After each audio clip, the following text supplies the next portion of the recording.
Barack Obama's trip to Ottawa, Justin Trudeau's latest vanity project. We're really getting used to these Trudeau vanity projects, aren't we? There was the refugee rush so that Justin Trudeau and the Liberals could claim they looked good even as they left refugee families stranded in hotel rooms for months and now relying on food banks. There was the call for more help, a team for his wife, the nannies that he and she used to pay for now coming from our pockets, the fairy tale night off in Japan, and then, of course, the trip to Washington so that Justin Trudeau could explore his bromance with U.S. President Barack Obama. That trip to D.C. saw Trudeau take 44 different people, including his in-laws, but not as natural resources minister. I mean, why bring the guys central to files such as oil and pipelines, the softwood lumber deal, when your mother-in-law, your mother, heck, party president, Anna Gainey, and bagman Stephen Bronfman needed tickets? Well, if you think the big tab for Mr. Trudeau to go to Washington was tough to swallow, wait until you have to pay for Mr. Obama to come to Ottawa. Well, let's be clear, this is not going to be President Obama's first trip to Canada or to Ottawa. In fact, his first official visit after being elected president was to come to Canada. He visited Ottawa. I was there on the front lawn of Parliament that snowy day in February 2009 when people built giant snowballs so they could climb up on them and see Obama as he arrived. I was in the room as he gave his joint news conference with Prime Minister Stephen Harper. President Obama has visited Canada many times, but come June 29th, we, the taxpayers of Canada, are going to pay through the nose so that President Obama and Prime Minister Trudeau can continue their bromance. See, President Obama is scheduled to deliver a speech to a joint session of Parliament, meaning the MPs assembled in the House of Commons plus the senators, members of the Supreme Court, and other assorted hangers-on. That speech on June 29th, that will come at least 1 week, if not more, after the House of Commons has already risen for the summer and MPs have returned home. Happens every year. MPs go home for the summer. And there's many reasons for that, including the fact that voters want to see their MPs in their home ridings.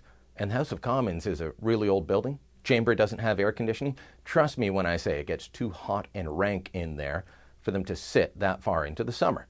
Now, the House calendar generally stops before June 23rd, the day before the Saint Jean-Baptiste Festival in Quebec, or as they now call it, the Fête Nationale.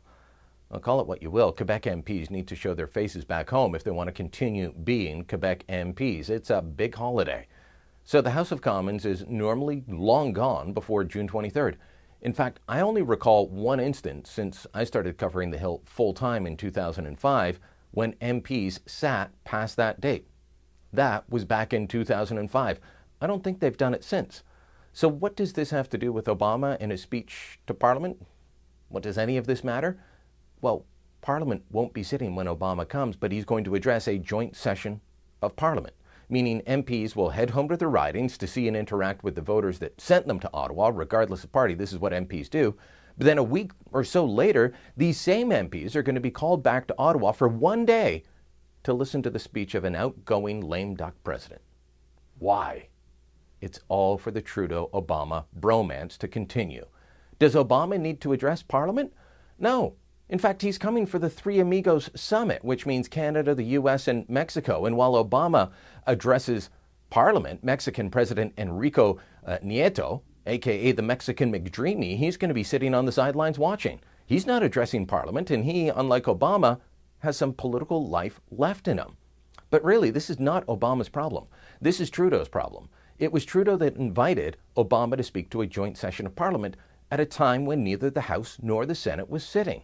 How does that affect you? Well, take all 337 currently sitting MPs, plus the 87 senators. Figure out how much it will cost them to travel back to Ottawa and then hightail it back home to their communities, their ridings, for Canada Day. One Western MP who represents a major centre told me that their trip usually averages about $1,200 just for the airfare. That's without the cost of the hotels, the cost of the meals, the per diems, all the other costs factored in.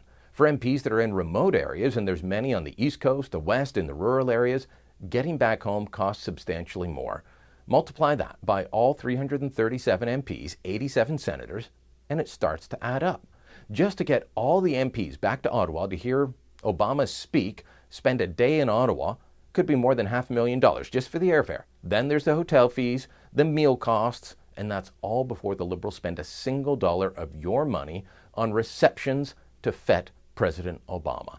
Add in the cost for the meals, all the other expenses MPs and senators are rightfully entitled to when they're summoned to Ottawa. We're looking at a very large bill.